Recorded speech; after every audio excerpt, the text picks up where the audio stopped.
Hi, Amy Porterfield here with amyporterfield.com, and today I'm here with Derek Halpern. Now, Derek's the guy you go to when you need to turn your traffic into sales and leads.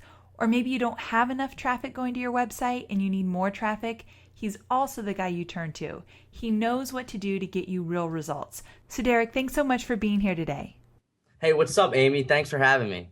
So, I'm excited to get started. Let's go ahead and dive in. All right, cool. So, as everyone knows, that this is going to be a site review where I'm going to walk through Amy's site and show Amy how she could really increase the conversion rates of her website and really kick up the lead generation of her website. And even though we're focusing on Amy's site today, a lot of these opportunities I'm going to show Amy really apply to almost every website. And I really haven't found a website yet where this hasn't worked. So if you're watching this video, get ready to take some notes. There's going to be a lot of great content here. And we're just going to start right at the top, Amy. All right? You want to start right at your homepage. Okay, So you ready to jump in? let's do it. All right, cool. Now, I know you just went through a redesign, and I got to say, the design came out great. Really like what you're doing here. You're starting off with the feature box at the top of your website, which is a great thing to add to a blog. I've been talking about this for a few months. It converts really high, and I see you've got it on your homepage. So kudos to that. I think it came out great. The one thing I would do right off the bat here is add a small quote below your opt-in form. Just a small like testimonial quote below Okay. the opt-in form that talks about either you or your experience. On socialtriggers.com, people might have noticed that I had a quote from Chris Brogan saying I'm totally loving social triggers, and I had that quote right below the opt-in form. That's a good thing to put below your opt-in form because when people are thinking about parting with their email, they're wondering whether or not you're the real deal. And you've got your personal picture there, so you're building that, you're bonding with people who hit your site, but that quote could help add the risk reversal portion to people, trying to give them your email or whatnot. Oh, cool. Okay, that's a great tip. So just a quote below that opt-in form and you're set. Now let's talk about the rest of your site. Okay. Well, actually the rest of your homepage. So from the way it looks, you're showing off a few blog posts and their excerpts of blog posts. The Yes. issue is this: you don't have a call to action that gets people to go to read the rest of your blog post. You've got a title, you've got an excerpt with a dot, dot, dot, but there's no like link saying click to continue. Now, most people might know that they can click the headline to go to the single post page, but they have to hover over that to figure that out. Gotcha. If you take a look at socialtriggers.com, you'll see that even though I use excerpts, I've got that click to continue below the blog post. I know other people usually do that. And the reason is, when you tell people to do something, they're more likely to do it. Right now, you're not telling people to do anything.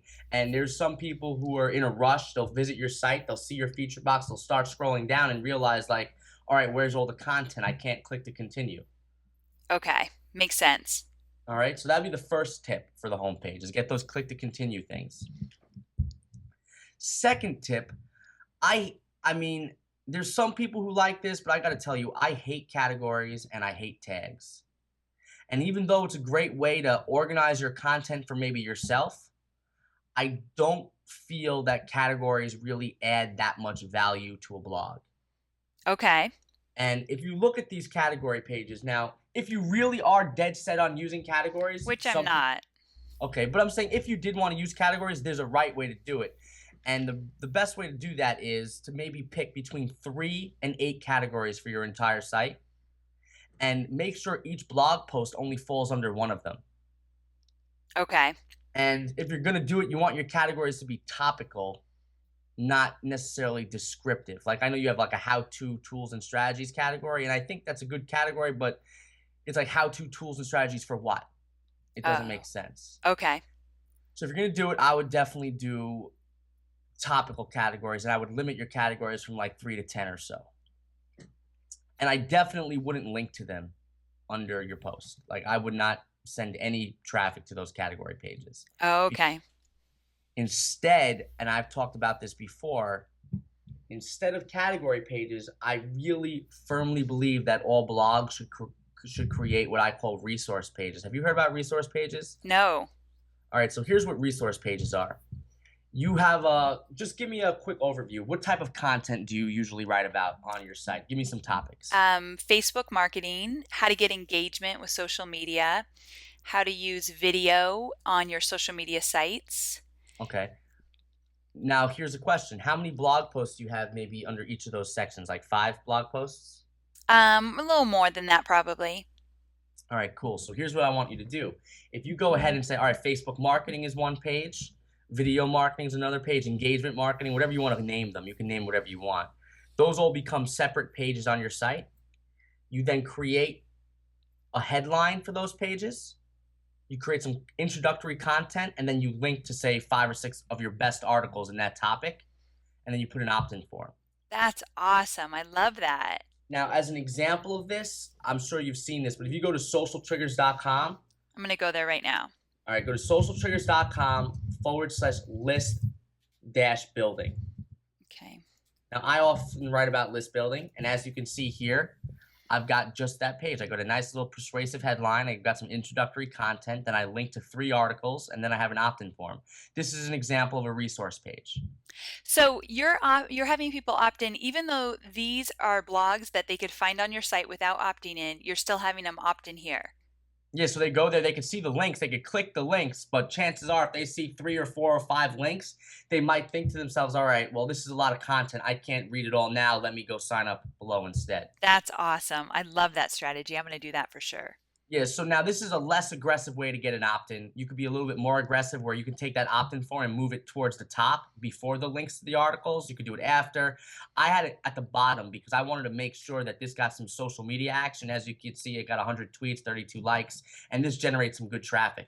The main reason why I have that below there is, as I said, I wanted people to link to this regularly.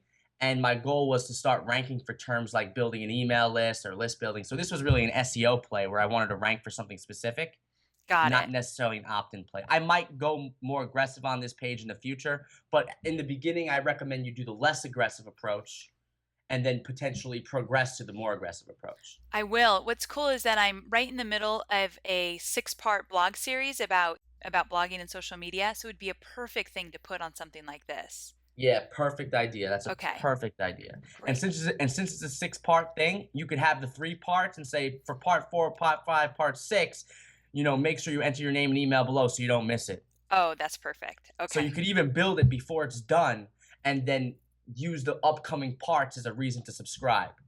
Great. Awesome. So you definitely need to create some of those pages. Let's go back to your site now. Okay, so I'm back on the home page. Back on the home page, let's take a look. I think your sidebar is great. You've got the opt-in form at the top of the sidebar like everybody should have. Then you've got some resources where you're promoting one of your webinars. And then I think that you've got the popular articles. That's just a great way to do it. I dig it. So no changes. Okay, so I have a question for you. Obviously, I've been watching your stuff and modeling what you've been doing because you've been doing such a great job at it. But some people are saying, why would you have 2 opt-ins right on top of each other? Yeah, so here's the thing. I have 2 opt-ins on top of each other on my homepage, mainly out of laziness. I was too lazy to remove it, to be honest with you. So on the homepage, I don't think you need an opt-in form at the top there. You probably don't. But I want to be honest with you again.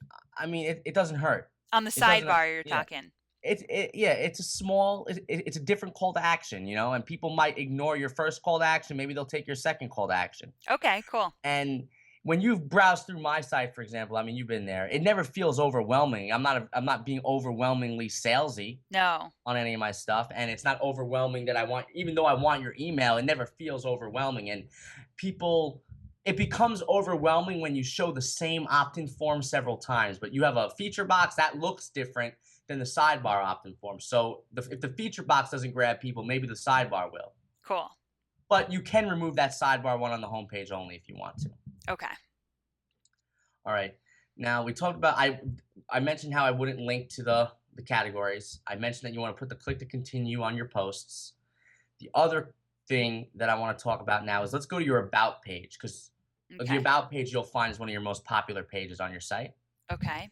And you got to really make sure that your about page targets your audience and pulls your audience in, and your copy is pretty good because you're making it not me focused, but you're making it about your reader.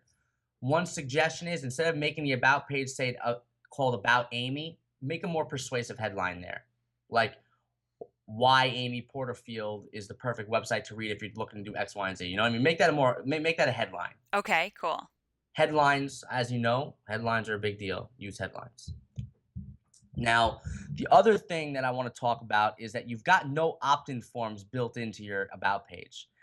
I've put opt-in forms on my about page. I've told other people like Pat Flynn, he put about forms on his about page, and he actually did a follow-up stuff, like a follow-up blog post where he said adding opt-in forms to his about page was the single best thing he has ever done for building his email list. Really? Yes. I'm looking at yours right now just to see what it looks like.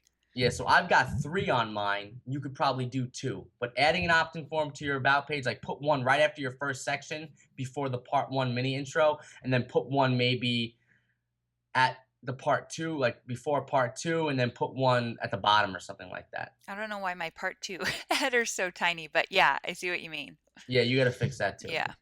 But definitely add the opt-in forms.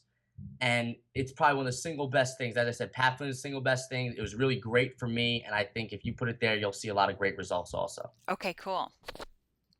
Opt-in forms to the about page. That's the only thing. I think you have good copy here. I think that's okay. I think you're really targeting the people. And I think that with some testing, you'll be able to tweak that a little bit further. Now, here's a comment that I wanted to mention earlier, but I think your font size, the typography of your site is very, very off. And it's not that it's bad, it just doesn't look right. I think the font size of your content is a little too big. Oh, do you? Okay. It's just a little too big for how the spacing works, and it's actually a little bit harder to read. Now, that's an opinion of mine. I don't know, I haven't tested this, but I just know that there's a right way to show typography, and I don't feel like this is the right way. Okay, sounds good. Well, so what are you thinking then? I'm thinking that you should maybe make the content part maybe size 16. I think you currently have size 19. I think 16 would be better. Okay, so like the body of it. Yeah, the body, Okay. size 16. Yep. Okay. The other thing that I wanted to mention is it's actually very confusing for people who read your site, but generally you want one color for your text, that basically one color for your text on stuff that people read, and then one color for your links. And you always want your links to be different colors than your text. Okay. You want to create a website that is very intuitive to use. Like, all right, black text is what I read, red text is what I click. But I see that you're using some red text for your headlines, yeah, for your H3 tags or whatever. Mm-hmm. And that's a little confusing because you use red text for your links. So I'll see that red text and think that might be clickable and find out that it's not clickable, but then I'll see a red link and realize that is clickable. It's very confusing. Such a great point. Okay, got it. So you want to really figure out that if you're going to be using, make sure you have I actually call this an action color. A color that you want people to take action on. Your links are an action color. Your buttons can be an action color. You want to have basically red be the color that people are accustomed to clicking on. That's just good for usability. When you use red twice and it's not clickable, that now confuses people. So for people listening to this, make sure you have your action colors be one color and then your reading colors be a different colors. Yes, you could have different colored headlines if you like, but don't confuse the action color with the reading colors. Perfect. Okay. All right, so that's what I have about your typography for improvements. Let's scroll down. I'm still on your about page now. Let's scroll to the bottom of your about page. I know you've got that footer. I think the footer is great.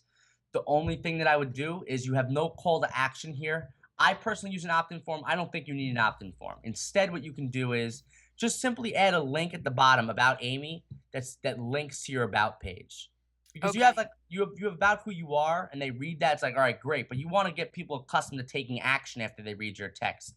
So if you put a link to your about page there, you'll notice that it might get about 3% of the overall views will turn to clicks. I found that on Social Triggers. I have a link to my about page just like you have here, and I think it's something about 3% of my overall traffic clicks that link at the bottom of the page. Oh, cool. That Okay. links to the about page. So add a link there. Now let's talk about your blog posts. So let's go to your top blog post. How to create blog posts your readers can't resist sharing. 3 cool ways to give your content wings. Okay. All right. Let's go through and see how you do this. Now, again, we just talked about the whole difference between the colors of text and the colors of links. That'll be a great thing for you to really just get a hold of. But most importantly, I want you to go to the bottom of your blog post. After people are done reading your blog post, you give them a few options. You give them, all right, tweet this article, like this article, +1 this article, and then you give them some related posts. Yes. Now, here's the deal. Related posts are nice. It helps people discover your content. And I think you could leave them if you're really dead set on keeping them. But what you really need to start doing a better job of is interlinking your older content within the article itself. Okay. You don't do that very often. And let me tell No. you why this works. Now, once upon a time, I was an SEO guy. That's all I focused on was search engine optimization. And we found, like, you know, a lot of SEOs have found that when you have links to content within content, that link is weighted more heavily than a link that isn't within content. So when you're putting all your links at the bottom, that's the only links that you're linking to, like to other articles of your page, you're not really sending the right signals to Google that you have good content all over your place, all over your site. Because by the time they read your article, you might have links to every other website within your content, but none of your own links. You know? Okay, makes sense. So you want to just interlink your stuff within your content itself instead of putting it at the bottom. Now that takes a little bit more work. It's not easy to always be interlinking, but it'll be better for SEO. It'll help people discover more of your content instead of reading your articles and then leaving your site as soon as they read your article because you're linking out to everyone else in the world, you know? Got it. Okay, cool. All right. Second thing is at the bottom of the blog post, I highly suggest you put an opt-in form right at the bottom. Let me tell you why this works. Most people who visit your blog will not read your content. That's the sad truth. But if they do read your content and they do make it to the bottom of your blog post, that means they like what you're talking about. They like what you're offering them. And if they're getting to the bottom of the blog post, what better time to ask them to take action? It might not convert that high on a percentage basis, but the people who enter their email at the bottom of your blog post, that suggests they actually read your article. That's a good person to have. It's a good thing to know too, because then you'll know who's actually reading stuff versus maybe not reading stuff. That is genius. I love that.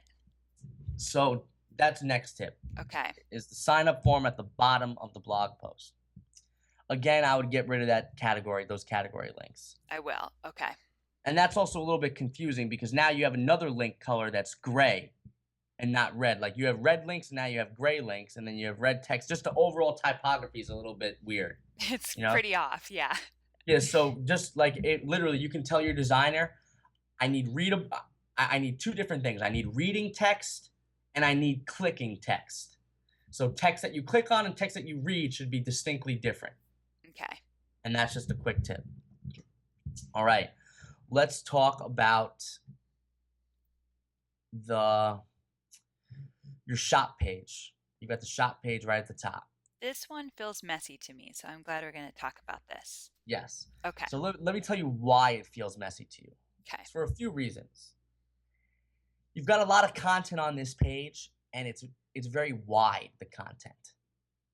There's a study, which I can't remember who conducted this study right now, but there's a study where they did some tests, and they discovered that when people see a longer line length like this, yeah, they get turned off, and they feel like there's so much content on the page, and they might not even read it because it's so overwhelming, you know?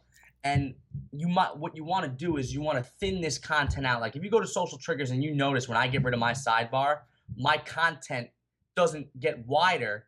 It stays about the same width, but it's centered. Oh, I'm looking at your about page right now. Yeah. I do that because when you have it too wide, it's just harder. It's harder to read for people. There's actually a perfect width for reading, and it actually comes out to being something like 380 pixels wide. That's too thin for a blog post. So what I usually do is I tend to stick in the range of like 500 to 600 pixels wide for content, and I'll tell you why. Because while people prefer to read thinner content, they prefer to read content that's about 380 pixels wide Yeah. because they believe they can read it faster.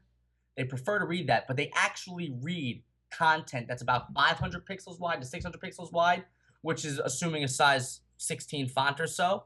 They actually read that faster, even though they don't think they read it faster. And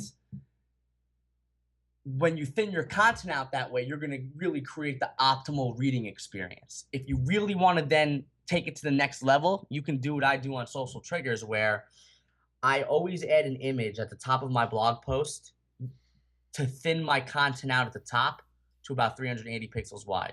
Do you see how my content's very thinner at the top of my blog posts? Let me look. Hold on. Okay, yeah. Wait, wait, That's wait. on. I'm not on the right page. One sec. Let me go to one of your blogs. Yep. Okay, so I'm at one of your blogs. All right. Do you see how I always add that image there with the frame aligned right? Yes. All right. The reason why I do that is because, as I just said, people prefer to read content that has short line lengths. But even though they prefer that, they read longer line lengths faster. So here's the deal: when people visit your site, the chances are they see the first few sentences of your site, the first, right? Right. So knowing that people prefer short lines, I use an image to give them those short lines that they prefer. Oh, okay. And then I widen it out after the fact to the 600 pixels, which helps them read it faster. Interesting. Okay, makes perfect sense. All right. And that's something to think about. You don't have to go that crazy on your pages. If you simply go to just a 600 pixel wide page, you'll notice that it'll be a lot easier for people to read. You can kick it up a notch and add those images to thin the content out, though, and that will help increase the readability of your site. Because I think it was Joe Sugarman might have said this, but a lot of copywriters have found if you get people to read like the first 3 or 4 sentences of your of an article, they'll Yeah. read the whole thing, almost always. So the Okay. trick is, the whole point of your blog post is to create a headline that gets the first line read. Then the whole point of the first line is to get the second line, the third line, and the fourth line. And once you get them to read 4 lines, chances are they're going to read everything. That's why you want to shorten the line lengths at the top and then widen it out later. Okay. So the key takeaway is, again, on the shop page, make it a thinner page, just a thinner page, and you'll notice that it's going to seem a little bit less annoying to Got read it. people. Let's keep going down a little bit. Okay. You have different colors. You have click here to learn more. It's gray. The rest of your site had red buttons, though. Keep it consistent. Okay. When you have a take action button, a red button, keep the buttons red. You remember, you're creating an experience for people on your site. You want that experience to be very unified. All right? Got it. Okay. Now let's talk about each product. You got the one-on-one training and then the group coaching consulting. Yeah. The one thing I would do on that is, instead of bolding the for more details, email me at, you could do something a little bit simpler, like maybe make it a different color, just to call attention to the fact where the take action is. You know what I mean? Okay. I mean, maybe you can make it a link. I don't know if you want to make that a link. Maybe you could link to a page that lets them enter their information into a form. You have to think about what's right for you, but I would definitely make it a little bit more clear how people could take action in that box. Okay. Second thing I think you should do is, the paragraphs there are very long. Yep. I would try to thin that out and make it more benefit based. Like, all right, if you're interested in receiving this, then maybe put 5 bullets and then a link to what people could do. You know what I mean? Make it easier to read. Don't use Okay. one of the keys for websites is to try and avoid big blocks of text at all costs. And the reason why you want to avoid big blocks of text is because when people see a big block of text, they don't want to read it. If you give them smaller blocks of text, they're more likely to read it. So just think about that when you're creating big blocks of text. See how you can shorten the blocks of text. Perfect. Okay. All right, cool. So we talked about your home page. We talked about your blog post page. We talked about your shop page. We talked about your about pages. Now, usually this is where I would stop this site review, but I want to give a unique opportunity for you, something that I've never done before in any of these site reviews. Cool. Bring it Do, on. do you have a question for me on what you'd of on anything else that you want my advice on your particular site, just in case we miss something? Well, let's see. Any particular question about my site? Or do you think that this is relatively complete today? I think it's really relatively complete, but I always love to hear any tips you have about driving traffic to it. Yes, for sure. So I'm actually going to be following up in the next few months with actually like basically a course on traffic, but I'll give you one key tip about blog traffic.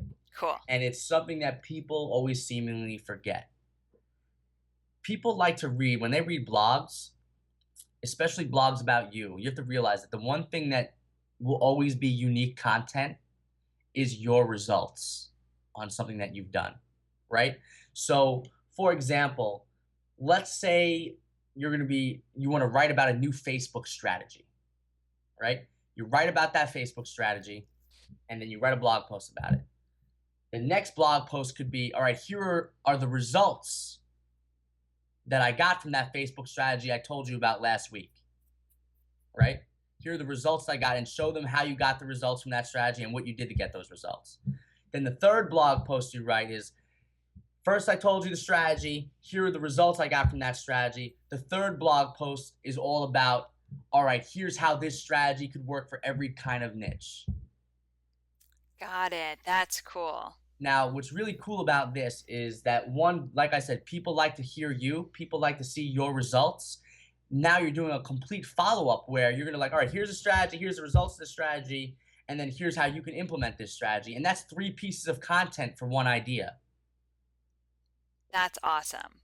And that's great because then, one, if someone finds the article midway through, they'll reference the older article and they'll be looking for the newer article. If they find the end, they'll go read the other 2 articles. So they want the complete picture.